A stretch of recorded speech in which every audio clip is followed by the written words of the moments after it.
우리 옆 사람과 인사합시다. 당신의 마음은 말씀의 씨가 자라는 밭입니다. 위대한 작곡가 오스트리아의 하이드는 이렇게 말했습니다. 나는 하나님의 말씀을 깊이 묵상할 때면 풍성한 기쁨으로 인해 곡조들이 춤추듯이 떠오르며, 그러면 나는 펜을 움직여 용서받은 기쁨과 감사하는 영혼으로 주님을 찬양하고 경배하는 음악을 작곡합니다. 말씀의 능력이죠. 내가 받은 말씀을 묵상하면서 그 속에서 나오는 영감으로 여러분의 일을 한다면 시대적인 응답과 정인이 될 수가 있습니다. 말씀의 그 능력에 여러분의 믿음이 맞춰지고 그 복음이 증거되는 역사의 정인 되시기를 주님의 이름으로 축원합니다. 첫 번째 나눠야 될 말씀은 무리와 제자입니다. 어떤 회사에서 면접할 때 이런 질문을 했다고 합니다. 자신을 동물에 비유한다면 어떤 동물입니까? 실전에서 나온 돌발 질문입니다. 왜 이런 질문을 할까요? 면접에서 굉장히 긴장이 되고 정신이 하나도 없는데 자신을 동물에 비유하라는 이 질문이 황당하게 보이기도 합니다. 그래도 면접 질문이니까 답변은 해야 되겠고, 어떤 동물이 좋을까요? 인간에게 유익되고 무난한 동물도 있고 또 남다른 개성이 있는 동물도 있습니다. 어떻게 답변해야 좋을까요? 어떤 사람은 자신의 우직함을 강조하기 위해서 소라고 얘기할 수도 있고, 또 어떤 사람은 자신의 민첩함을 나타내기 위해서 고양이라고도 얘기할 수가 있습니다. 실전에서 여러분이 이 질문을 받는다면 어떤 답변을 하시겠습니까? 여러분, 비유라는 것은 상대방을 설득하기에 가장 좋은 방법입니다. 비유를 든다는 것은. 예수님이 오늘 본문에 비유를 들어서 설명하고 있습니다. 예수님은 수백 명의 군중들이 잘 알아듣는 완벽한 방법으로 말씀하고 있습니다. 옛날에 어떤 분이 성지 순례에 갔는데 그 현지 가이드가 순례객들을 이끌고 갈릴리 호숫가에 그분들을 거기 있으라 하고, 그 가이드는 배를 타고 아주 조금만 해변가에서 물러난 채 거기에서 분명하고 조용한 목소리로 씨 뿌리는 자의 비유를 쭉 히브리어로 읽어줬다고 합니다. 그런데 순례객들이 큰 감탄을 했습니다. 왜냐하면 저 물을 건너오는 저 현지인의 목소리가 너무나도 맑고 뚜렷했다고 합니다. 갈릴리 호수 그 건너편에 있는 이 높은 그 기슭이 음량 설치가 잘 갖추어진, 잘 설계된 극장과 같은 역할을 해서 소리가 잘 전달된다고 합니다. 마태복음 13장 1절에 보면 그날 예수께서 집에서 나가사 바닷가에 앉으심에 이렇게 말씀하고 있습니다. 지난주 강단과 이어지는 말씀입니다. 지난주 강단에는 예수님의 가족들이 예수님께 나와왔고, 예수님은 진짜 가족이 누구냐라고 말씀을 주셨습니다. 그리고 집안에서 그것을 가르치시고 집 밖으로 나가셔서 해변가에서 무리들을 가르치기 위해 해변가에 앉으셨습니다. 마태복음 13장 2절 큰 무리가 그에게로 모여들거늘 예수께서 배에 올라가 앉으시고 온 무리는 해변에 서 있더니, 많은 사람들이 예수님의 능력에 이끌리어 모여들었습니다. 예수님이 어디에 가든지 그 권능에 이끌리어 사람들이 많이 모여들었습니다. 예수님이 해변가에 그 무리를 있게 하고 좀 전에 현지 가이드처럼 배를 타고 조금 띄웠습니다. 그래서 뚜렷하게 확실하게 편안하게 말씀을 전할 수 있었는데 이 배는 물 위에 떠 있는 강단이었습니다. 그리고 사람들이 치유받고자 함부로 예수님 몸에 자꾸 손을 대니까 잠시나마 그들과 떨어져 있는 편안한 상황이 되었습니다. 이 제자들은 예수님과 함께 배 안에 있었습니다. 그래서 제자들은 예수님이 하시는 비유 말씀을 직접 들었고 질문도 할 수 있는 그런 상황이었습니다.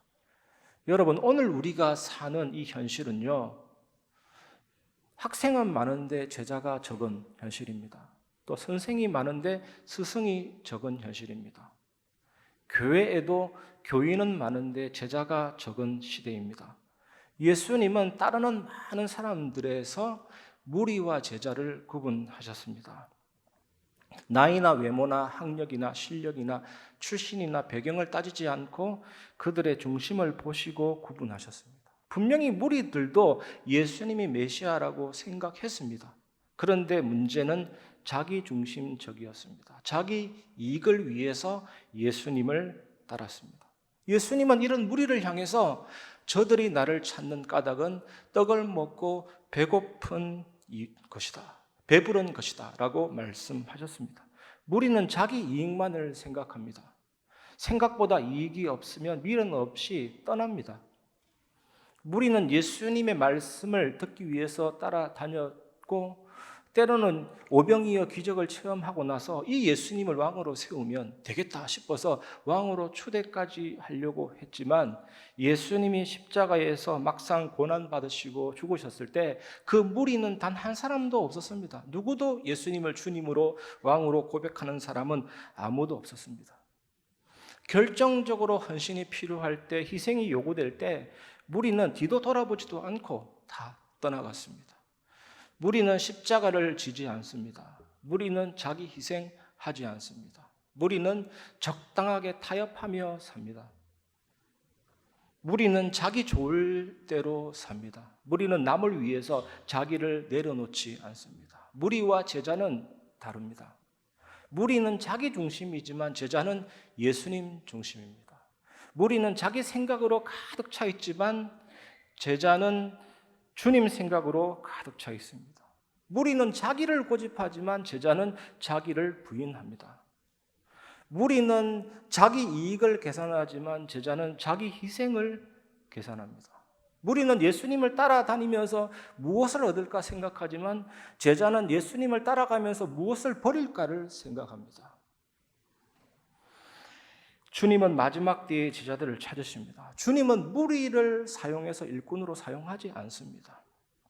하나님의 뜻을 완성하는 일은 결코 무리에게 맡기지 않습니다. 여러분, 무리입니까? 제자입니까? 오늘 말씀을 통해 여러분이 제자로 변화되는 은혜가 있기를 주님의 이름으로 축원합니다. 두 번째, 길가밭, 돌밭, 가시밭입니다. 마태복음 13장 3절, 예수께서 비유로 여러 가지를 그들에게 말씀하여 이르시되 씨를 뿌리는 자가 뿌리러 나갈새. 예수님은 직업이 목수이셨잖아요. 그런데 이스라엘의 농사법에 대해서 잘 아셨습니다. 이스라엘의 농사법과 우리나라의 농사법은 조금 다릅니다. 우리나라 농부들은 어떻게 씨를 뿌립니까? 밭을 갈고 씨를 뿌립니다. 그런데 이스라엘은 씨를 뿌리고 밭을 갑니다. 희한하죠. 그러니까 이 씨가 여러 장소로 뿌려질 수가 있는 것입니다. 마태복음 13장 4절, 뿌릴 새 더러는 길가에 떨어짐에 새들이 와서 먹어버렸고, 예수님 당시 이스라엘 사람들이 파종할 때는 먼저 씨를 뿌리고 이제 그 씨가 잘 보존되도록 얇게 흙을 살짝 덮어줍니다. 하지만 길가에 떨어진 씨는 흙을 덮어줄 수가 없기 때문에 외부로 노출되잖아요. 그러니까 새들이 쉽게 발견하고 그 씨를 집어삼키는 것입니다. 이것이 뭡니까? 길가 같은 단단한 마음에 하나님 말씀이 튕겨져 나가버리고 마귀가 그 말씀을 빼앗아 가버린다는 것입니다. 여러분, 하나님은 은혜로운 하나님이기 때문에 모든 사람들에게는 은혜 받을 수 있는 때를 주십니다. 그런데 그 때를 놓치고 세월이 흐르면 마음이 단단해지고 굳어지고 길과 같은 마음이 됩니다. 그리고 저와 같이 설교자가 영적으로 엉망이라고 생각해 보세요. 그러면 그 말씀을 듣는 성도들은 인내심의 한계가 있고 점점 마음문이 닫히고 길가 같은 굳은 마음이 되어지게 됩니다. 그래서 그 교회는 토양이 길가가 되어버립니다. 그리고 바리새인들처럼 시기질투 잡히고 마음과 귀가 닫히고 종교 지도자로서 자기가 누렸던 명예가 예수님께로 다 빼앗긴다고 생각하고 노심초사하니까 당연히 단단한 길가 같은 마음이 되는 것입니다. 여러분, 교회는 성도끼리 경쟁하는 곳이 아닙니다. 교회는 사람이 경영하는 회사가 아닙니다. 교회의 질서는요, 먼저 된 자가 나중되고 나중된 자가 먼저 되고, 천국의 원리와 똑같습니다. 먼저 된 자가 나중된 자를 섬기는 것입니다. 큰 자가 작은 자를 섬기는 것입니다. 교회의 원리는 한 몸, 한 지체의 원리입니다. 제가 지난주 월요일 날 발가락 하나 어디 부딪혀가지고 좀 아프거든요. 새끼 발가락 옆에 있는 발가락인데 그거 하나 다쳐도 걷기가 힘든 거 있죠. 10개 중에 하나 다쳤는데 뭘 그러냐 그러시는데 한번 다쳐보시기 바랍니다. 무게 중심을 실을 수가 없어요. 다른 발이 고생합니다. 그래서 제 발 보고 야 네가 고생하네 막 시뻘겋게 멍든 현상도 나타나고 이제 좀 좋아지긴 했는데 우리가 다 한 몸이고 한 지체가 교회의 원리입니다. 그리고 마음속에 상처가 계속 쌓이고 상처가 악순환이 되면 이제 우리의 마음 상태가 왜곡되어 버리는데 심리적인 상태가 왜곡되어 버리는데 이런 마음을 하나님께 투사해서 하나님이 나에게 상처 준다 이런 느낌을 가지게 되면서 마음이 단단해지고 굳어지기도 합니다. 또 우리가 자꾸 마귀에게 유혹당하고 습관적으로 죄를 지으면 마음이 아스팔트가 됩니다. 아스팔트. 이제 끝났어요. 그러면 진짜로. 여러분 스스로 질문해 보시기 바랍니다. 단단히 굳어진 길 위에 그 씨앗이 튕겨나가는 것처럼 말씀이 내게서 튕겨나가는 것은 아닌가? 말씀이 내 안에서 자라기 시작했는가? 이것을 꼭 생각해 보시기 바랍니다. 그래서 내가 죄와 세상과 사탄의 압력을 견디고 이기고 정복하고 승리하고 있는가? 생각해 보시기를 주님의 이름으로 축원합니다. 마태복음 13장 5절 6절 더러는 흙이 얕은 돌밭에 떨어짐에 흙이 깊지 아니하므로 곧 싹이 나오나 해가 돋은 후에 타서 뿌리가 없으므로 말랐고 어떤 씨는 흙이 많지 않는 돌투성이의 땅에 떨어진 것입니다. 여러분 이스라엘의 땅은 특이합니다. 이스라엘 땅 밑에 석회석이 있어요. 석회석이라는 돌이 있는데 그 위에 흙이 쫙 깔려있는 상황이거든요. 그러니까 이 씨가 그런 땅에 떨어지면 일단은 물은 빨리 흡수합니다. 바위 위에 고여있는 물에 뿌리가 빨리 흡수해서 다른 씨보다 싹이 더 빨리 납니다. 그런데 그게 끝이 아니잖아요. 이제 태양이 나고 시간이 지나면 이 뿌리가 내려지지 않기 때문에 이제는 수분도 흡수되지 않으면서 완전히 말라 죽는 것입니다.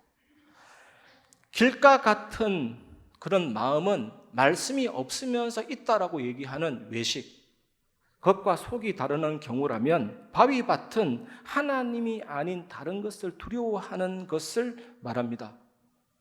여러분 코로나가 왔는데 그 위기가 같이 왔는데 어떤 사람은 무너집니다.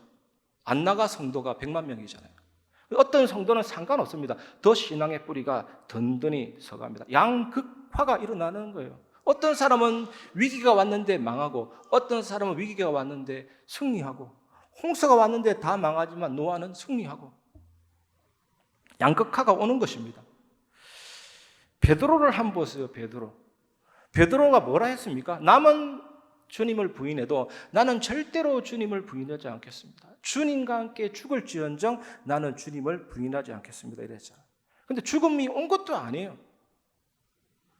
죽음이 온 것도 아닌데 죽음 비스무리한 위기가 오니까 뭐라 했습니까? 예수님 모른다. 욕하고 부인하고 저주하고 3-4번 했습니다. 그럼 그것도 아닙니까? 완전히.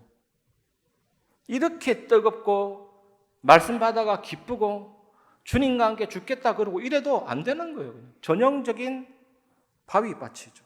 성령 충만 받기 전에 베드로는 확실한 돌밭이었습니다. 사실 우리가 두려움이 왜 옵니까? 잘 모르기 때문에 생깁니다.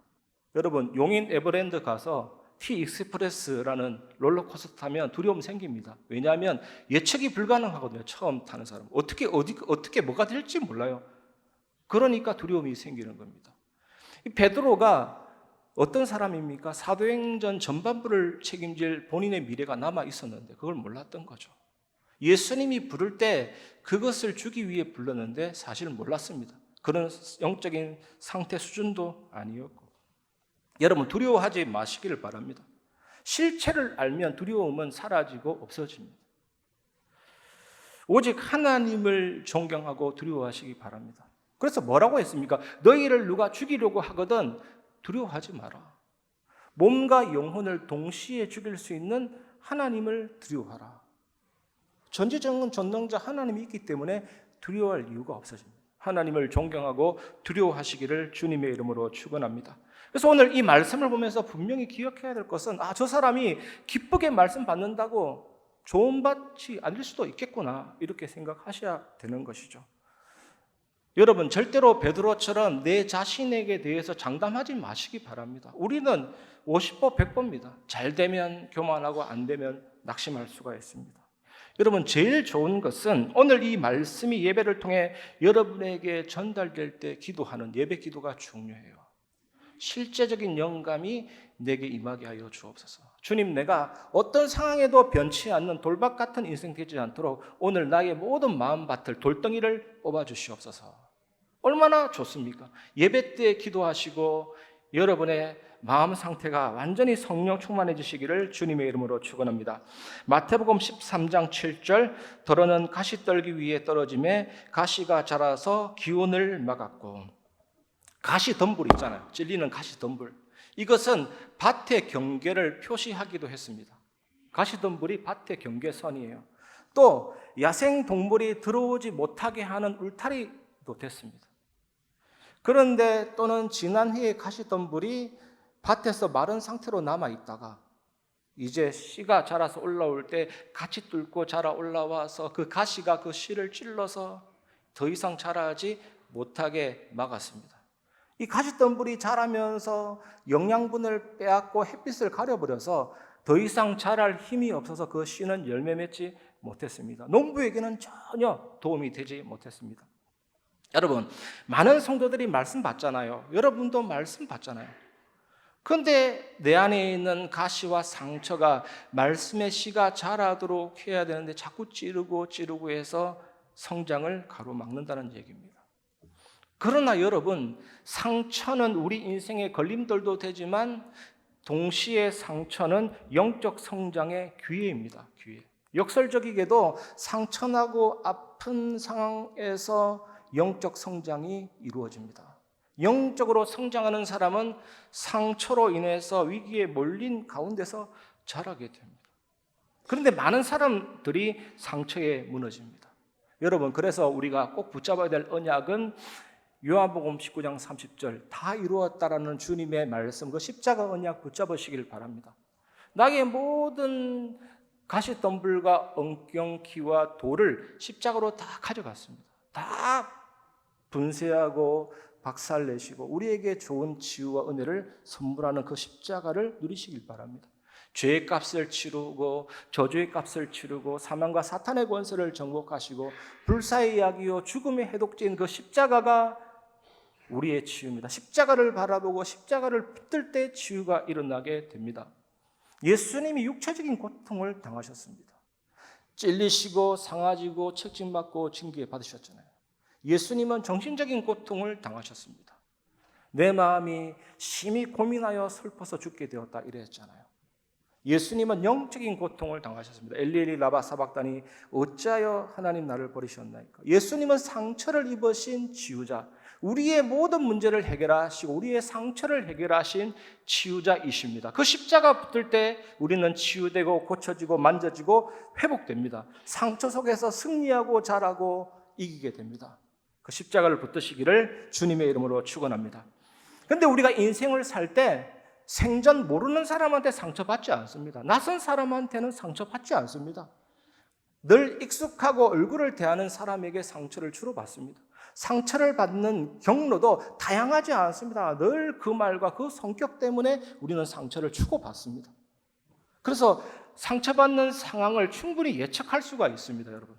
여러분 아침 첫 시간에 여러분 하루 일과를 돌아보시면서 기도하시면 됩니다. 하나님 어떤 상황 가운데서도 상처가 아니라 감사와 기쁨이 넘치게 도와주시고 상대방의 그 말과 그 성격까지도 예수의 피로 녹여주시고 변화시킬 수 있는 그 생명의 복음을 누리게 하여 주시옵소서.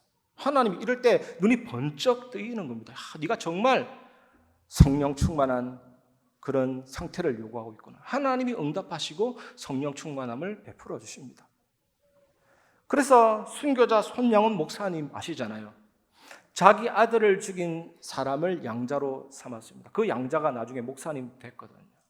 그래서 이 손양호 목사님의 별명이 사랑의 원자탄이잖아요. 여러분 사랑의 원자탄 되시기를 주님의 이름으로 축원합니다. 복음 안에는 불가능이 없습니다. 우리를 치료하고 고치고 만지고 회복합니다. 5% 영역인 의식 차원이 아니라 95% 각인뿌리 체질까지도 고치고 다스리고 통치하시는 복음 하나님의 능력입니다.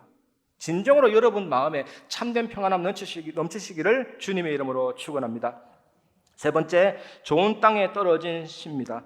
마태복음 13장 8절에서 9절, 더러는 좋은 땅에 떨어짐에 어떤 것은 100배, 어떤 것은 60배, 어떤 것은 30배의 결실을 하였느니라. 귀 있는 자는 들으라 하시니라. 좀 전에 말씀드렸던 것처럼 이스라엘 땅의 그 밭은 대부분 엉망입니다. 대부분. 그래서 이 농부가 막 씨를 대놓고 뿌리는 장면을 우리나라 농부가 보면 씨를 낭비하는 어리석은 농부다. 농사의 기분도 모른다. 이럴 수도 있어요. 그런데 그게 아닙니다. 조금만 있으면 반전이 일어납니다. 그곳에 좋은 땅이 있습니다. 그곳에서 기대 이상의 결실이 나오기 시작합니다. 좋은 땅에 떨어진 씨 전체가 30배, 60배, 100배 결실을 맺는다가 아니라 씨마다 맺는 열매의 양이 다릅니다. 하나님이 풍성한 열매를 주신다는 거거든요. 여러분, 제가 이렇게 메시지를 하고 설교를 하는데 혹시 인간의 연설로 들리시는 분 계십니까? 그거는 잘못된 겁니다. 비록 연약하고 부족해도 하나님이 강단의 목사를 세울 때 직접 말씀하십니다. 제 책상에 날마다 국민일보가 올라져 있는데 사실 제가 종이신문 보는 게 익숙치 않아서 대충 제목만 보고 넘어갈 때가 있는데 하나님이 그 국민일보를 통해서 직접 말씀하시지는 않아요. 하나님이 그리스도를 통해 직접 말씀하셨고 성경을 통해 직접 말씀하시고 성경을 가지고 얘기하는 목사의 설교를 통해서 직접 말씀하십니다.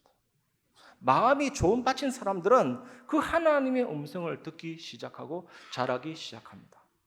그런데 바리새인들은요, 시대적으로 자꾸 착각해요. 자기가 좋은 나무라고 착각하고 이제는 좋은 밭이라고 착각하면서 말씀 그 자체이신 예수님을 대적하고 있습니다.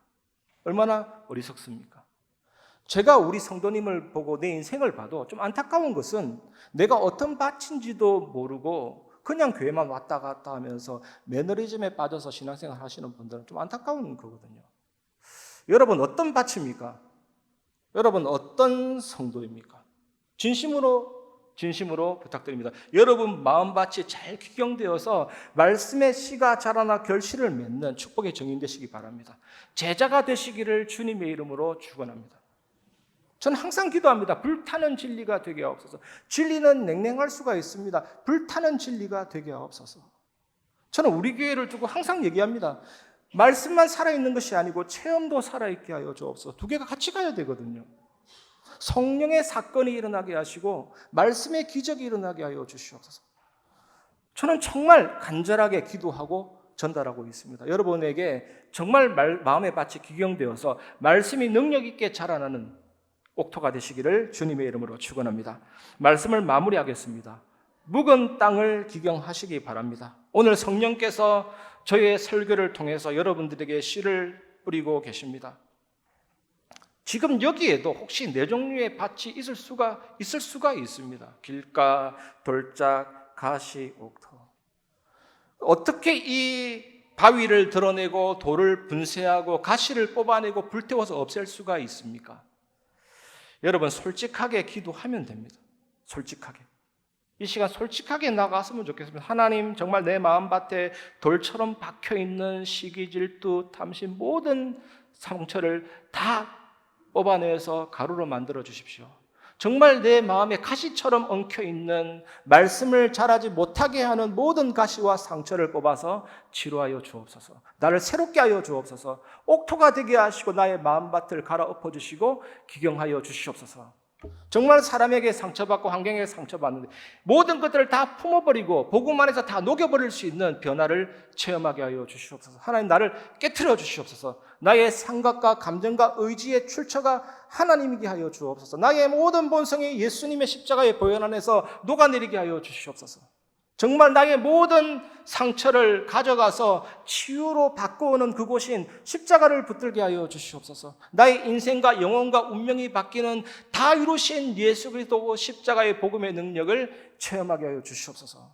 진심으로 기도하시기 바랍니다. 이럴 때 하나님의 나라가 내 안에 온전히 이루어지고 우리가 있는 현장에 하나님의 나라가 온전히 임하게 됩니다. 그리고 나서 우리는 흔들리지 않는 절대 제자가 되고 예수님의 이름으로 임하는 성령의 역사 앞에 공중곳에 잡은 자 흑암이 무너지는 하나님의 통치와 다스림이 임하는 천국이 뚫고 들어오고, 하나님은 그런 우리에게 영력과 지력과 체력과 경제력과 인력을 주시고, 이것만으로 끝나는 게 아닙니다. 하나님이 성취하실 언약과 꿈과 비전과 응답하실 미래가 그림처럼 선명하게 보이기 시작하고 실제적인 응답과 작품으로 승리하게 됩니다. 이것이 우리가 받을 응답이고 미래거든요. 하나님이 한 주간 이 축복으로 여러분에게 응답하실 줄 믿습니다. 마음밭이 잘 기경된 성도로 하나님께 영광 돌리고 현장 살리는 정인 되시기를 주님의 이름으로 축원합니다. 이 시간 말씀을 마무리하면서 주님 말씀하시면 찬양하고 말씀을 마무리하겠습니다. 주님 말씀하시면, 주님 말씀하시면 내가 나가리다. 주님 뜻이 아니면 내가 멈춰서리다. 나의 가고 서는 것 주님 뜻에 있으니 오 주님 나를 이끄소서. 주님 말씀하시면, 주님 말씀하시면 내가 나가리다. 주님 뜻이 아니면 내가 멈춰서리다. 나의 가고 서는 것 주님 뜻에 있으니 오 주님 나를 이끄소서. 뜻하신 그곳에 나 있기 원합니다. 이끄시는 대로 순종하며 살리니 연약한 내 영혼 통하여 일하소서. 주님 나라와 그 뜻을 위하여 뜻하신 그곳에 나 있기 원합니다. 이끄시는 대로 순종하며 살리니 연약한 내 영혼 통하여 일하소서. 주님 나라와 그 뜻을 위하여 오 주님 나를 이끄소서.